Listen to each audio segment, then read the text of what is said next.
You'll see in a second. Okay, heads. Tails. So I get to pick first, and oh man, I took. All right, so I'm taking the Magic. Magic +2, and let me write our sides on here so people can follow. Magic +2 for me. Oh, you can't even see that; it's like hidden. There we go. Yeah, it's because the comments over. There we go. And Pistons -2 for you. So those are the sides we will be representing.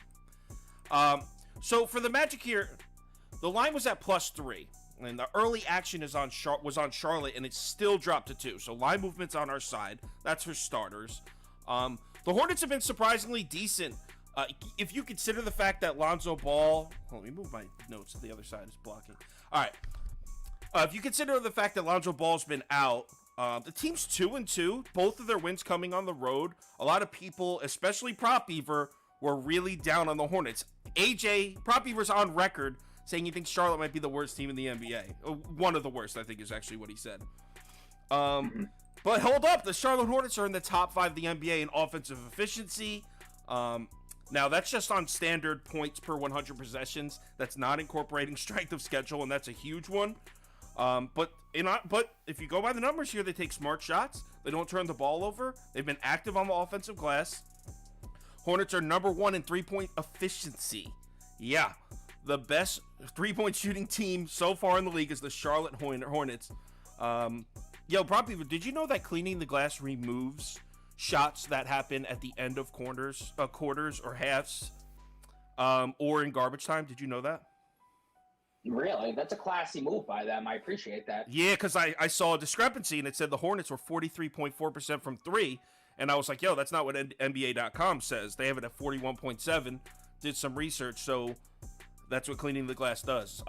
Garbage time and end of, like, the full quarter end of, they don't count those, which is nice. I thought that was dope. That's why you pay the $5 a month for cleaning the glass. So worth it. Yeah, that's why you do it.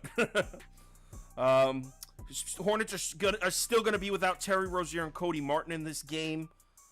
Here's my argument for the Magic. Yes, they're off to an awful 0-5 start, but they've been in every single game. In fact, their 13-point loss to the Knicks in Madison Square Garden, that was the biggest blowout the Magic have received so far this year. Also, keep in mind, Orlando has played 5 games.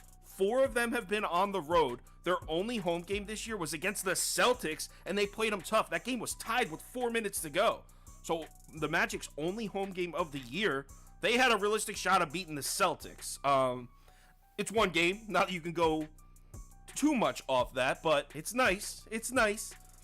Cole Anthony is out, but in all honesty, and I love Cole Anthony. I liked him in college too. But how much do you really think he makes the team better? I mean, he's not very efficient. He's streaky as hell. Doesn't play much defense. I don't know if that's too much of a hit to, like, as far as how I value the Magic. I don't think that affects it that much. So I'm taking Orlando +2 here. I love the line movement. It's a nice sharp play. Give me the Magic. All right, so 2 things. First, Sauce, you typed Pistons -2. I got the Hornets -2. Oh, duh. So just update that real quick. And then number 2, let me just start off by saying I'm on your side. I'm with the Magic. That's just the sharp way to look at it. That's the correct way to look at it. But if I have to give some arguments for the Hornets, I mean, there are quite a few. I mean, this team is much better at offensive rebounding than the Magic are. They're 8th in offensive orb percentage, while the Orlando Magic are 23rd in defensive orb percentage, so they should be feasting on the glass. Charlotte doesn't turn it over, and Orlando doesn't force turnovers, so Hornets will be able to hold on to the ball. And then Charlotte does force turnovers while the Magic gives the ball up. So a lot of things that the Magic do wrong in terms of little things, but ultimately when it comes to the Hornets, if you want to bet the Hornets team, I think the mismatch you're looking for is how good the Hornets are from three-point. I mean, they're first in three-point efficiency, and they don't even shoot it that much. They're only 28th in three-point frequency, so if they can increase that against a Magic defense that has struggled against the three-point so far, they can really get ahead in this game. The problem is I don't really think they're going to do so, so that's why I'm ultimately on the Magic, but I think there's very legitimate reasons to bet the Hornets here and to back them, but it'd be very public P to me. So, yeah. Yeah, and, sometimes with those numbers, when you have a team that's efficient as hell, shooting the three-point shot, but they don't shoot it that often, that could mean that they only take them when they're wide open. So, obviously, they're going to be efficient, but... All right, moving on to the second game, which is Atlanta at Detroit. All right, Prop Beaver, let's call it in the air. Tails. Tails it is. And it's heads. He loses again. Oh, man. All right. So I am on the... Oh, shit. I was kind of hoping you won this one. All right. So... I'll take the Hawks. I'll lay the points. Pistons this is a back-to-back, and the back-to-backs have got me this year. I took the Spurs back-to-back, won the first, then lost the second. I took the Heat back-to-back against Toronto earlier, won the first, lost the second. In this one, I lost the first with the Hawks, and I'm switching to the Pistons. So if you're going by that trend, I'm probably making the wrong decision here. But analytically, the Hawks don't look that very good right now. The Hawks are just 23rd in the NBA in offensive efficiency after 4 games. They're not getting good looks. They're not shooting the ball well. By the way, the Pistons are 24th. So, look at if you look at the Hawks roster compared to the Pistons roster, analytically so far, those offenses have been the same. And, I mean, it's not like either team has played a specifically difficult schedule. I mean, look at the Hawks' opponents so far. Rockets, Magic, Hornets, Pistons. That's who Atlanta has played. Nobody. That might literally be 4 of the bottom 5 teams in the whole NBA. Seriously. What separates the two teams is the defense. And the Hawks have been very good defensively. They're 8th in the NBA in defensive efficiency. But like I said, they haven't played anybody. Pistons are 29th. So there's the gap. There's the reason for the point spread. But there is one mismatch. The only area on defense that the Hawks struggle with is offensive rebounding. Detroit is 7th in offensive rebounding rate. Meanwhile, the Hawks are way back there, keeping other teams off the offensive glass. So that's your mismatch if you want to bet the Pistons. Isaiah Stewart, always active on the offensive glass. Detroit could really give Atlanta some problems there. Also, how much do you trust this Atlanta Hawks offense if it's not hitting its outside shots? Seriously. That was a huge part of their offense in the last couple of years during the playoff run. Teams would have to collapse on Trae Young to take away that 9-10 foot floater that he does, and also to take away the Clint Capella easy alley-oop. And then guys like Bogdanovich, Gallinari would have wide open looks from outside. But hold up, they're not there. Gallinari plays for the Celtics. Well, he's hurt, but he's on the Celtics now, and Bogdanovich is hurt also. Atlanta outside shooting really isn't there. And I'm taking the Pistons. I think they could win this one at home. Well, I think you just flipped sides there. I think you started off with Atlanta, went to the Pistons at the end. No, I know. Are you? So you go with the Pistons or the? I typed my notes to take the Pistons. I expected you to win the toss. This coin toss thing is messing me up, bro. Shit. All right. Well, let me get. So. I don't know what I'm supposed to say. Am I supposed to back? Okay. Just say your pick, yo. The coin toss thing is off to a rough start because I forget who I'm supposed to be talking about and just go. Okay. All right. Well, I like the Pistons here because I think that it's ultimately the sharper play. I like that most of the money is on Atlanta in this game. Fun fact: Pistons have covered their last 7 and 9 against Atlanta, and then another fun fact. The Pistons have covered 5 straight against Atlanta at home. Atlanta was the 3rd worst team against the spread last year on the road. And honestly, as a prop bet guy and betting Trae Young a lot, I just know that on the road, he really tends to fall off in terms of production. He did a fantastic job the last time he went out there against Detroit. But seeing them again for the second time, I think that the defense is going to be able to make some adjustments. You also may see the boost of Jaden Ivey possibly in the lineup tonight. I know he's dealing with an illness or whatever, but he is questionable. So if he goes, that will give them a much-needed boost as well. Ultimately, I just think that, as you kind of said, without Atlanta shooting all those threes, I think it's hard for them to cover some of these larger numbers. And I don't know. I'm going to go with what I feel is the grittier team here.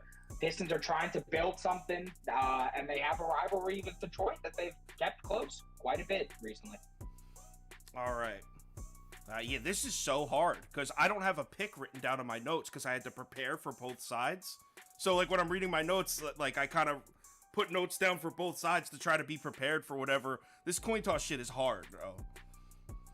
That's what I did, but then at the end, what I did is I put the pick in, like, big-ass bold, and then I put, if you like, and then the other side, and then what. That's probably the way, yeah, that's probably the smartest way to do it. Yeah. Because I just have a bunch of notes on both sides trying to be prepared, and it's confusing the hell out of me. All right, Yeah. 76ers at Raptors next. Why don't you just pick? We'll just alternate. You pick first. Okay. Yeah. So for this game, I'm gonna go with the 76ers here. Normally, I'm not the biggest backer of the Sixers. They really haven't been playing great basketball lately, and Joel Embiid hasn't really impressed me as well.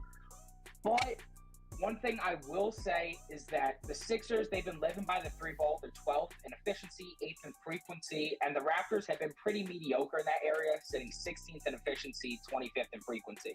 That's a pretty nice mismatch for them, but that's not what I'm focusing on. I want the Sixers to attack the goddamn rim. I want Joel Embiid and James Harden to take time and to focus in on honing in against this Raptors defense that has been horrendous at defending the rim thus far, just 26 in efficiency. That's where we really saw this team succeed last year, not when Joel Embiid is trying to pop from outside all the time. I don't really exactly know what the hell the 76ers are doing right now. James Harden is playing some fantastic basketball, and it's honestly being wasted by the fact that some of the remaining teammates, or just the way that this offense is flowing, it's not doing them any good. Now that they played this team already, they're going to game plan a second time against this team, a team that honestly has been a thorn in their side in the regular season. I think that they're going to come out very, very angry here. And something that I really like, a little note that I have circled, Philly, 7th in offensive free throw rate. Very important to know when you're capping these Philly games. What are the Raptors in defensive free throw rate? They are 29th. That is a goddamn nightmare against Embiid and Harden when they're trying to draw all the fouls they can. I'm going to take the Sixers here. I think they're good enough to bounce back. I'm going to buy low on them. All the money's on the Raptors, by the way. All of it.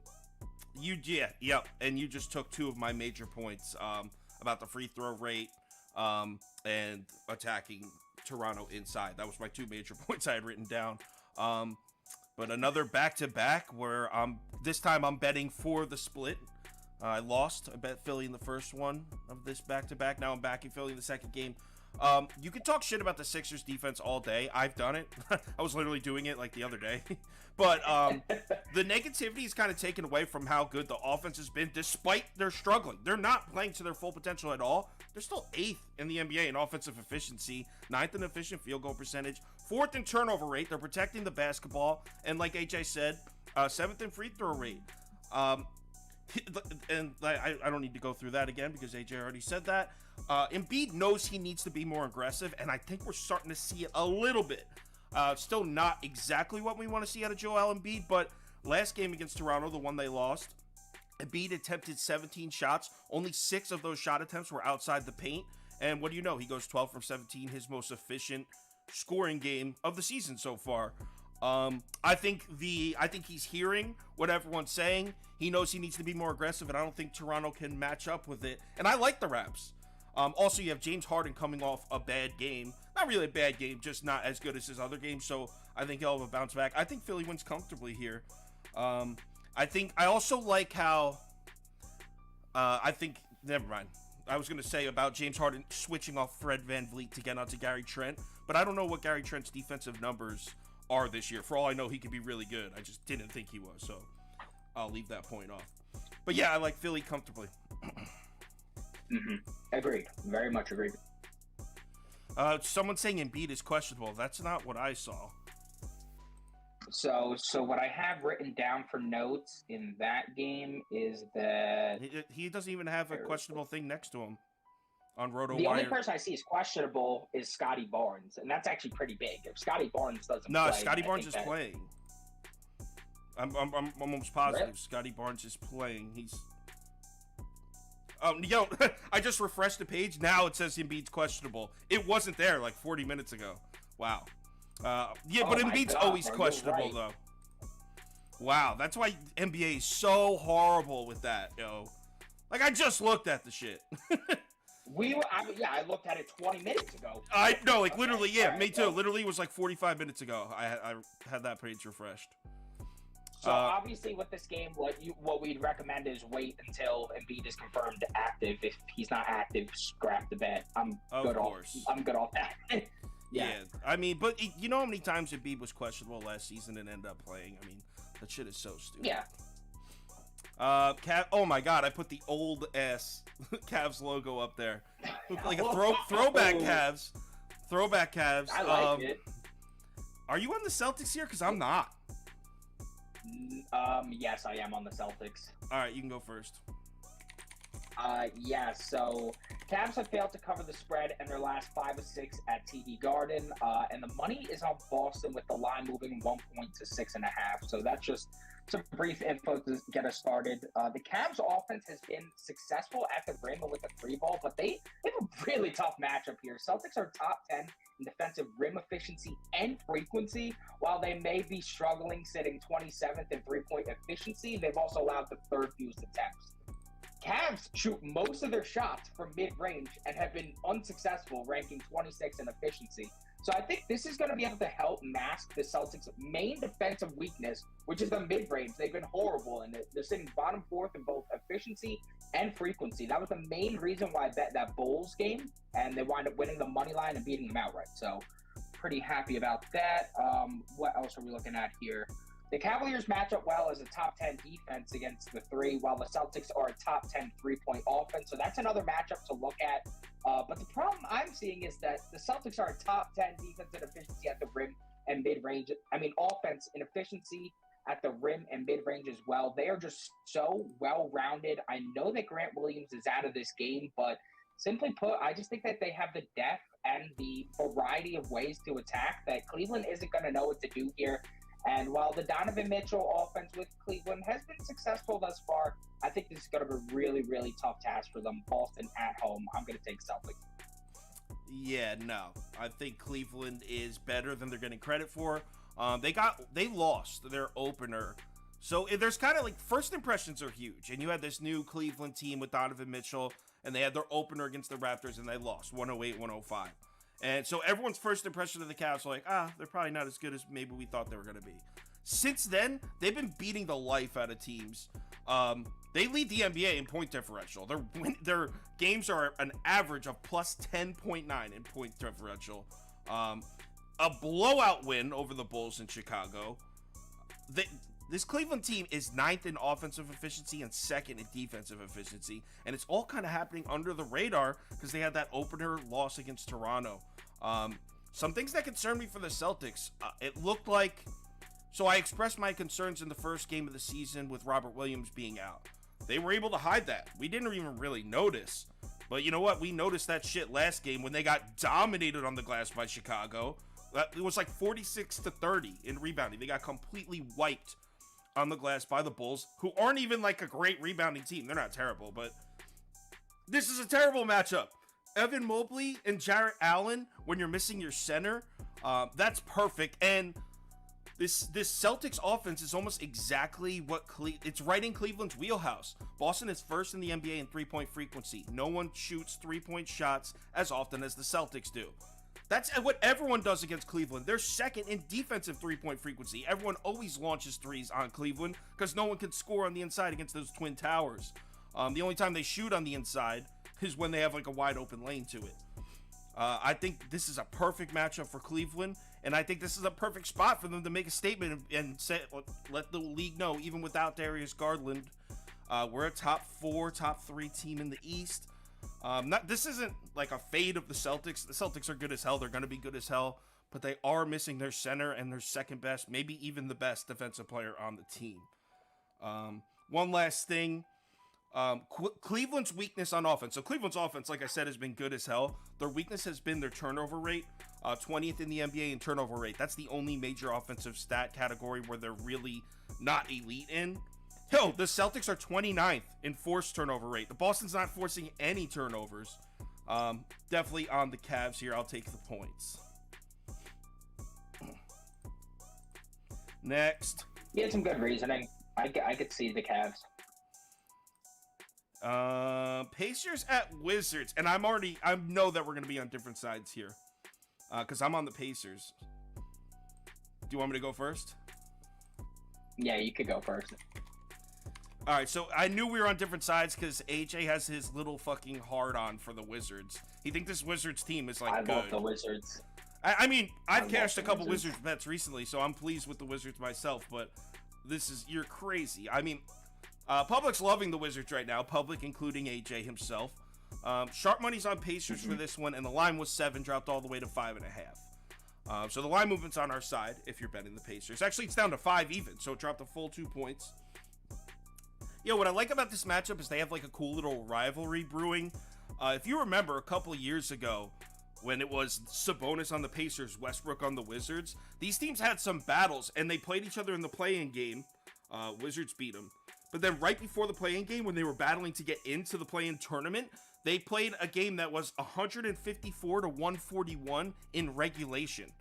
Didn't even go to overtime. The game before that, it was 138-135 or something like that. These teams are not in the same division, but in recent years, and then they start the next year and go have a crazy overtime game. This is like a little Eastern Conference rivalry that doesn't get talked about much. So whenever that happens, there's always an element of like, shit, anything could happen in this kind of game. So being on the underdog, definitely like that. I'm going to make a statement that hasn't been made in like a while. The Pacers are pretty healthy right now. When's the last time we were able to say that? Like Obama was still president. With TJ Warren and Miles Turner, they've been injured forever. Right now, Daniel Tice, their backup 5, is really the only piece they're missing. Now, defense, the edge goes to the Wizards by a pretty heavy margin, and I'll definitely give AJ that. Washington's defense is 5th in efficiency. Indiana's is 28th. But on offense, I don't know if the Wizards can match the Pacers scoring. They're explosive. They run the floor. Well, actually, I should open up their pace. In recent years, they always run the floor fast as hell. Are they up in the top? I think they're the highest team in pace this year. They usually are. They usually are. I didn't want to say it without confirming it. Because, you'll get someone in the comments like, actually? You know what I mean? So just make sure. They're second in pace. In pace. I have 3rd on mine, but whatever. Regardless, this team runs a real fast pace that could even a real fast pace that can get even the most well-balanced defenses off-balanced. Anything else? Oh, and Mathurin off the bench. This dude, holy shit, absolute killer for the Pacers. I think they win this one. I'm taking the points, and I'm not going to take the money line because I don't really do that, but I like the Pacers.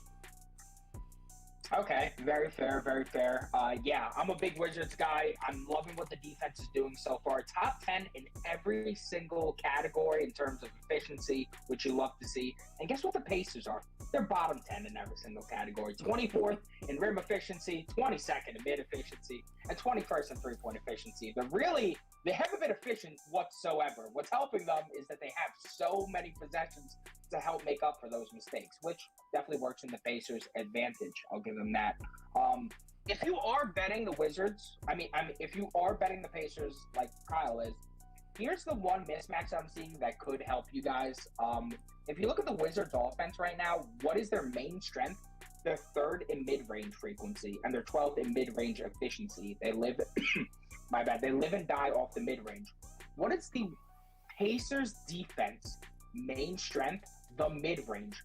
4th in mid-range efficiency, 4th in mid-range frequency. So if they can shut down the mid-range and make them a bit uncomfortable and, continue to run up and down the floor like they always do, they could definitely get this Wizards team uncomfortable. Personally, I really just do like the Wizards too much. I think that they're going to be a wagon to start the season. This is a team that started off the season 10-3 last season. Do not forget that. Now you add in Porzingis and a few other key pieces. I like the Wizards, as square as it may be. Will be my squares play today. You just described the Washington Wizards as a wagon. Get help. Get help, my man.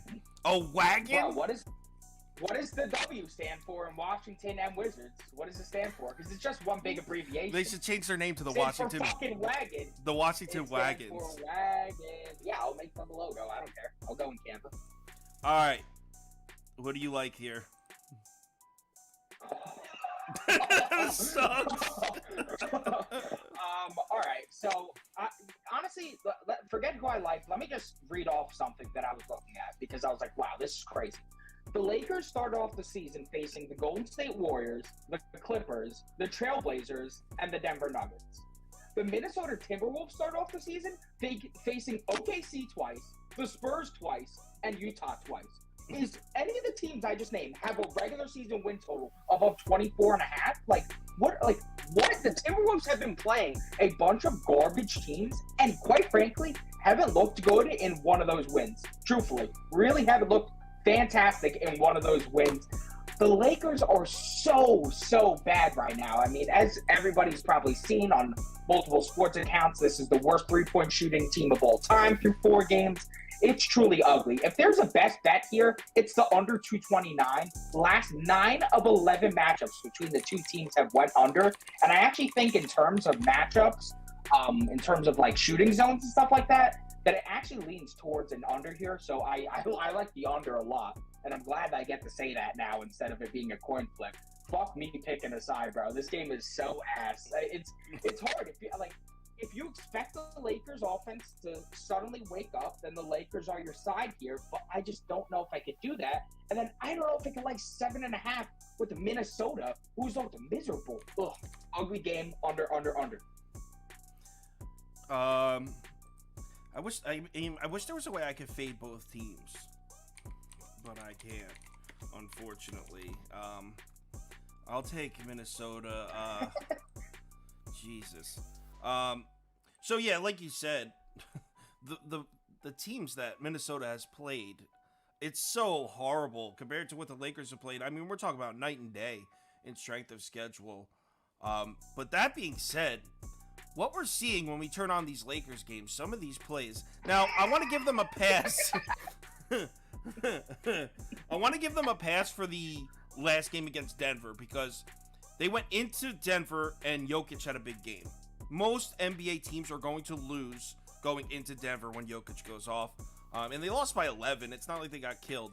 That being said, to only put up 99 points on the Nuggets that have been pretty much one of the worst defenses in basketball, I want to be like, oh, the Lakers 3-point shooting will come around. I mean, it can't stay as low as 21-22% all season. But, like, we're still there. Like, when is that going to come? And if the 3-point shooting doesn't start falling for the Lakers, what does this team have that you even like? They look bad. They look like a real bad basketball team. They look poorly coached. I mean, you got guys like double clutching. Like, they look like they're nervous to decide what to do with the ball. I don't know if it's bad coaching. Maybe they're scared to play with LeBron. They don't want to let him down. Who the hell knows? But they look lost out there. Minnesota, I don't like. They haven't played anybody. I think they're a second half of the season type team. I think we can ride them for a lot of wins come March, April. I don't like them right now at all, but there's no way. I'm going to take the Lakers. I bet the Lakers twice. I've lost twice. I bet against them twice. I've won both of those. So, yeah, I'm crazy on. How that works. Yes. So I'm going to fade the Lakers, and until they show me anything else, I'll continue to do that. There's one good thing for the Lakers that I saw that stood out. The Lakers are 4th in defensive turnover percentage. The Timberwolves are 25th in offensive turnover percentage. So maybe they'll cause some turnovers. But then when they're going to the basket, I don't know. They're going to double clutch and miss the shot. It's just so stupid, man. I don't know what goes on with this team. Bro, one thing I will say for Lakers also is the defense is fine. The defense has looked fine so far. Yeah, it's been bad. I honestly don't even know, so. like, how good of a player do you even think Anthony Davis is at this point? Like, he's not efficient at all. He shouldn't be taking outside shots. He looks like the ghost of Christmas past. He's washed. Are you fading your boys here? Which boys? You know I love the Knicks, and I have a weird fetish for the Bucks. I'm going with the Knicks here. I like the Knicks. All right. Are you around with the Knicks as well? I am. I'm on the Knicks. Yeah, I like it. The sharp money's on the Knicks, and the line moved from 7 to 6+. Yeah. And then I was looking at some of the matchups, and I think there's some nice angles here. The Bucks have been pretty exceptional across the board so far in terms of defense, but they have allowed the second most mid-range shots in the league. That is the Knicks' bread and butter right now. That is what we're living off of.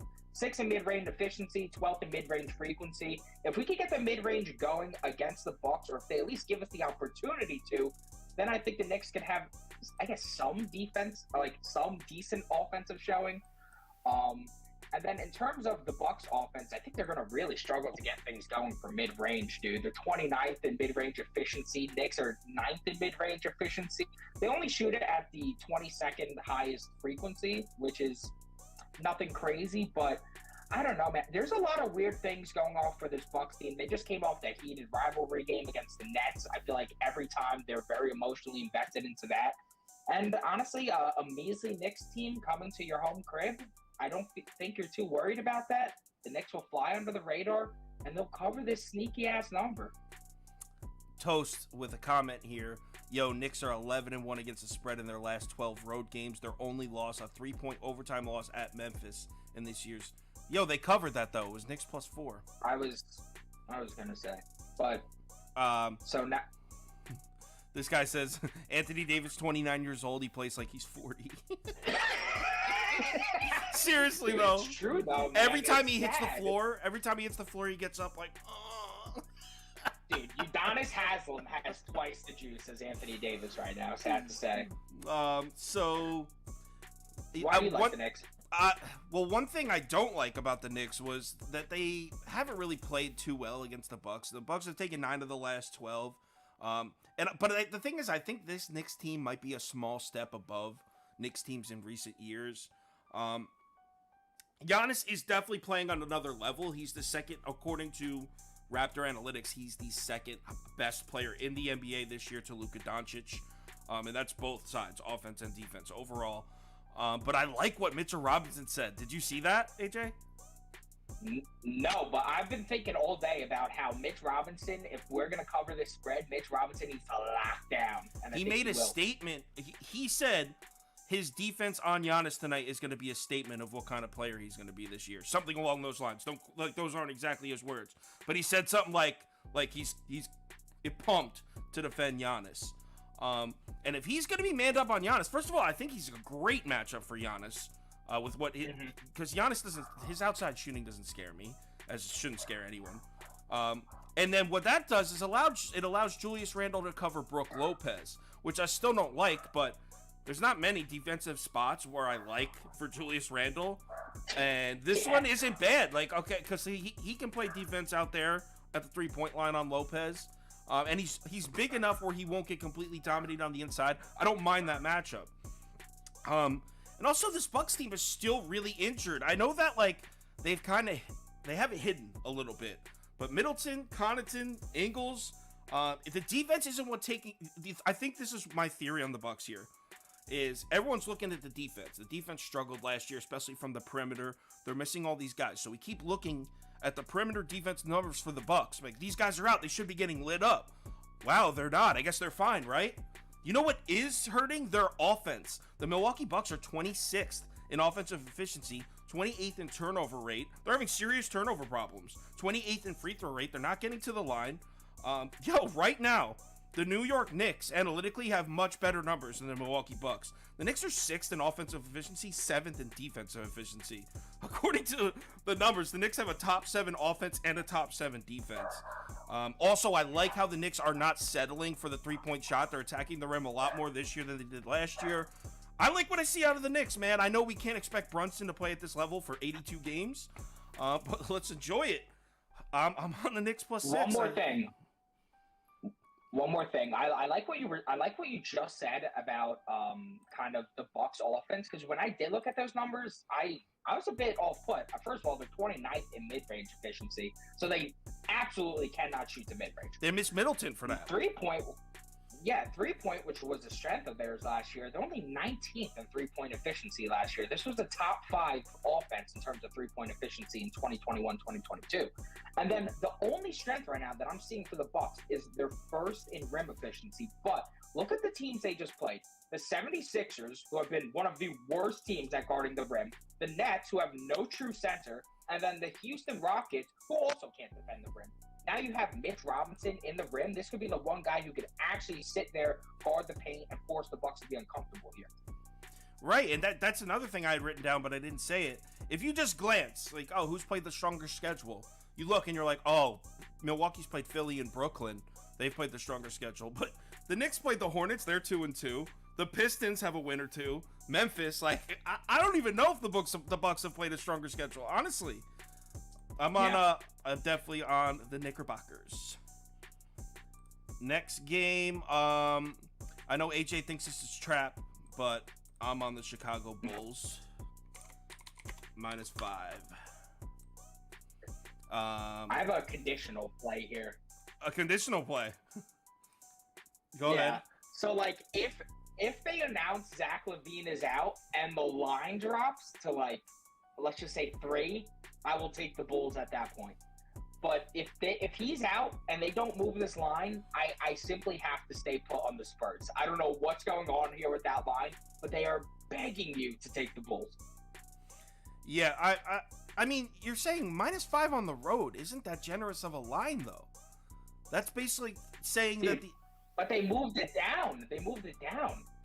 No, I hear what you're saying, but you're acting like Bulls -5. Like, how could it be so low? Bro, -5 on the road, they're saying this team, there's like an 8 or 9 point difference between these two teams. I think that's about right. The Spurs have won 3 of their last 4. I don't think the line looks sketchy. I know that's what you're saying, that you think the line... I don't think so. Yeah. The line... What were we going to say? Well, I was going to start by saying that it's a flat spot. Spurs just had 4 4-game road trip, just now returning home to their first home game back. Not that that's an end-all, be-all, but that's a tool that a lot of people like to use. Fade NBA teams or MLB teams, they use that too. Alex Caruso, year after year, this dude continues to be rated one of the highest perimeter defenders in the NBA. He really is a monster. He's the 5th highest rated defensive point guard this year. He was 3rd last year. He is that good. And say what you want about the Spurs offensively, because they have shown signs of actually being able to score points, but the defense is still as bad as it gets in this league. 30th, dead last in efficient field goal percentage. It's defensive field goal percentage. I'm sorry. It's not difficult to get open looks against the Spurs team. Jakob Poeltl is supposed to be like the defensive cornerstone of that team, and he's off to a really rough start this year. And one last thing, what does the Bulls offense do a lot of? They shoot a lot of mid-range jump shots. We've seen DeMar DeRozan's game. Shoot a lot of mid-range jump shots. Do you want to know how San Antonio's been defending the mid-range shot this year? 29th. Absolutely terrible. Bulls have some momentum with 2 wins in a row. A couple nice-looking wins, too. I know one was real nice over Boston, and they beat Indiana. I think they bring that momentum and make it 3 wins in a row and cover. Yeah, I'm switching up. I'm taking the Bulls. I can't do this. I can't back this team without Devin Vassell. I just don't know where the scoring's going to come from. I know that there is a nice matchup here for the Spurs. They're top 10 offense in shooting the 3 ball, while the Bulls have the 2nd worst 3-point percentage allowed. But as Kyle said earlier, the Spurs are 29th in mid-range defensive efficiency. This is where the Bulls live, conquer, and dominate. This is exactly why I bet them against the Celtics, because it's the exact reason. And I'm going to sit here and just bet the Spurs because I think the line's sketchy. No. I'm being better. I'm going to bet the Bulls -5 here. I just think there's ultimately too much working against the Spurs in this game. Also, they're just due. They're just due to be poor. Yeah. All right. So we're on the same side there. This next game, I'm on the Jazz here, but I don't like it. Yup. You seem more confident than me. Why don't you go first? Because I am on the Jazz with, like, rolling my eyes. Like, I wish I wasn't on the Jazz. 76% of the public on the Jazz, while 60% of the money is on Denver. But the line has dropped to 9-8 on some books. I didn't see that. That's a bit sketchy. The Jazz have covered their last 5 of 6 against Denver. Sneakily have honestly owned the Nuggets, but the problem is you have to take into account Donovan Mitchell, Rudy Gobert, Royce O'Neal. I don't know why I just included Royce O'Neal in that trio, but they're all gone. So things are different now in Jazz land. But here's what I was looking at earlier. The Jazz have been all right at everything. Not great at anything thus far. They're just all right. But they do shoot a lot of threes. And that could be a problem here for a Denver defense whose three-point defense is bottom 7 in both efficiency and frequency. Then you look on the other side of the ball, the Jazz have been solid all around. I mean, 12th in rim efficiency, 15th in mid efficiency, 2nd in three-point efficiency. And while opponents are attacking the Jazz at the highest rate in the league at the second at the rim, opponents are converting at the 12th lowest rate. So that's a key matchup to watch against Denver. They're 2nd in rim efficiency and 12th in rim frequency. Ultimately, you got guys like KCP and PJ, both questionable for Denver. And here's another thing that I really don't like. They turn the ball over a lot. 23rd in turnover turnover percentage. Guess who's first in turnover percentage defensively? The Utah Jazz. Another thing that I was looking at, Denver was horrible at covering the spread last year at home. Horrendous. The 2nd worst team in the NBA against the spread at home. So I'm going to take the weird-ass Jazz to cover 8.5. This team makes no sense to me. They have 0 star power, but they're just playing great team basketball. I love it. Yeah, you pretty much, there's my two main points you hit again. One thing you didn't mention, it's tough to really bet on Denver right now until Jamal Murray's shot has got to come around at some point, and then I really think this team could be a lot more dangerous. It hasn't been there. I know he did hit one really nice, like a huge shot in the Laker game the other night, though, and like it was like a broken play, and he got it in the corner and splashed it. It was sweet. Like, crowd went crazy, but overall his shot hasn't been there. The one other thing I wanted to mention was, so when I was doing this game, I wanted to get to the Nuggets. I wanted to bet Denver, so what I did was when I saw that Utah takes so many threes, they're 6th in the NBA in three-point frequency. So I was like, oh, perfect, because Denver is so bad at defending the rim. It's good for them to play a team that mostly shoots outside shots, right? I was like, nice, that's perfect. It plays into Denver's strength. Until I checked Denver's defense against the three-point shot. This team can't stop anything. They're just 24th against the three-point shot as well. So as bad as they are against the defending the rim, they can't defend the perimeter either. There's just no Nuggets defense being played right now. And at a number like 8.5 for a team that seems to be well coached, that protects the basketball, that seems to just like all those little intangibles that don't show up in a stat sheet, the Utah Jazz do it. I'll take the 8.5, and I hate myself for it, but I feel it's the right side here. Last game. Utah. Oh, no. Second to last game. The last one we're going to skip because there's so many. But the second to last game, I'll go first here, and it's going to be very quick. I'm sticking with my Blazers. I've been perfect in betting Blazers games. I started off 3-0 and then faded them with the Heat -3 the other night. So I'm a perfect 4-0 in betting Blazers team. Seeing this team, I'd like to think I'm seeing this team pretty well. And here's my thought. Obviously, Damian Lillard is out, right? That's the reason this line is only at 4. Damian Lillard, I think, how long is he going to be out, Beaver? You know offhand? I think it's going to be about a week.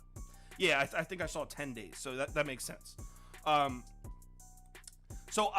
Now, if you go by analytically, he's not only the leader, but he's been the best player on the team. No arguing that. But he's one-dimensional. He's an offensive player. This Portland Trailblazers team is not winning strictly by offense. Yeah, they're 13th in offensive efficiency. They're also 16th in defensive efficiency, and that has nothing to do with Lillard. Like, I'm not saying Lillard's like a piece of shit on defense, but he's not a defensive piece. That's not what he's on the court to do. So, yeah, that 13th in offensive efficiency for Portland should drop. There's no way they're going to be that good without their best offensive player. But the defense Nurkic has been good as hell this year. I'm loving what I'm seeing out of Nurkic.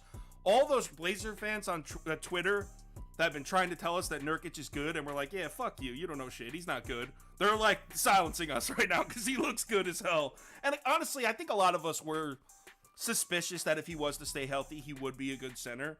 We've seen flashes of it in the past, but he's really playing well. Also, Justice Winslow. Loved him out of college. He's got, on the Raptor ratings, this dude's like the 14th or 15th best defender in the NBA right now, and he's playing serious minutes for them. Portland's defense at home is enough to cover this number against a real bad Rockets team. So even without their best player, their best offensive piece, I'm still going to lay the 4 with Portland. I really wanted to get there. I really, dude, I don't like the Rockets at all. And I don't like backing the Rockets on the road even more. But, dude, the Rockets, they're not that horrible this year. I'm looking at their schedule right now. I mean, I'm a bit shocked. They went on the road and lost by 10 to Atlanta. Okay, they lost by 10, but it's not like they got absolutely blown out. They lost by 7 to Grizzlies the next game. Lost by 20 to Milwaukee, that's fine. But you lose by 6 to the Jazz, and then you lose by 8 to the Jazz. No, they beat the Jazz once. They beat the Jazz once. Yeah, I know. I think I said that. I think I said it in there. I think you said lose by 6. They won one of those. Yes. Games. I know, because we bet them that night. Yeah, so they mixed one of those in there. My point is that the Rockets are actually playing somewhat competitive basketball right now, and honestly, I think the main reason why is that their defense, while it's not good, they are 16th, 21st, and 22nd in rim, mid, and three-point efficiency. They're just okay. And you know what? That's a huge improvement for this Rockets team because they were 30th in just about every single category last year. So once you get a Rockets defense that's like somewhat functional, it's like, oh, okay, maybe this team like actually has some juice to it. And here's what I'm looking at right now. Dude, the Trailblazers offense isn't impressing me. 19th in rim efficiency, 27th in mid efficiency, and they're 8th in three-point efficiency. But now you take out Damian Lillard, who's averaging 31 points per game, and it's like, is this offense potent? Can they take advantage of this porous defense? I think this game is going to be really, really close. We saw the Rockets play a Damian Lillard-less Trailblazers team twice down the stretch last year, and the Rockets beat them straight up both times pretty bad. So I'm going to take the Rockets. They've covered 4 straight at Portland. I like them to make it 5 today. That's wrong. Portland will win. I like this one. Portland will be. This will be on the VIP ticket too. Well, yeah, I was going to say, to be honest, when I was writing this game, I was getting mad because I'm like, I don't know who the fuck I like. I'm like, you know what this is? The who gives a shit game of the night. I'm not going to be watching this fucking dog shit ass game. Yo, dude in the comments wants us to take the Rockets first half run line. So anyway, last game. Pelicans at Suns. We didn't do this game, and we decided we weren't going to talk about it because, in case you're not aware, the entire Pelicans team is a game time decision. And I mean, Alvarado, McCollum, Herb Jones, Zion, all game time decisions, and Ingram's out. So, what do you want to... There's nothing... I don't know. What am I supposed to do? What numbers do you think applies to this game? None. 0. There's nothing I can do for you there. So that's it. And I actually do have to go because... are you coming over right now, Beaver? I'm leaving right away. Perfect. All right, so me and AJ, we're going for 6 college football pick videos tonight. We're getting a late start because of the NBA, but I think we can get 6. I have 4 completely done and written, so we'll be uploading those later tonight. Hope everyone has a good one. Remember, in the NBA, we're just doing half units, maybe a 0.75. There's no need to overextend yourself or bet irresponsibly on the NBA right now. We're still gathering data. So, everyone, bet smart tonight. Let's make some money, and I'll talk to you guys tomorrow. Let's have a good college football day. Later. Peace out, Chiefs.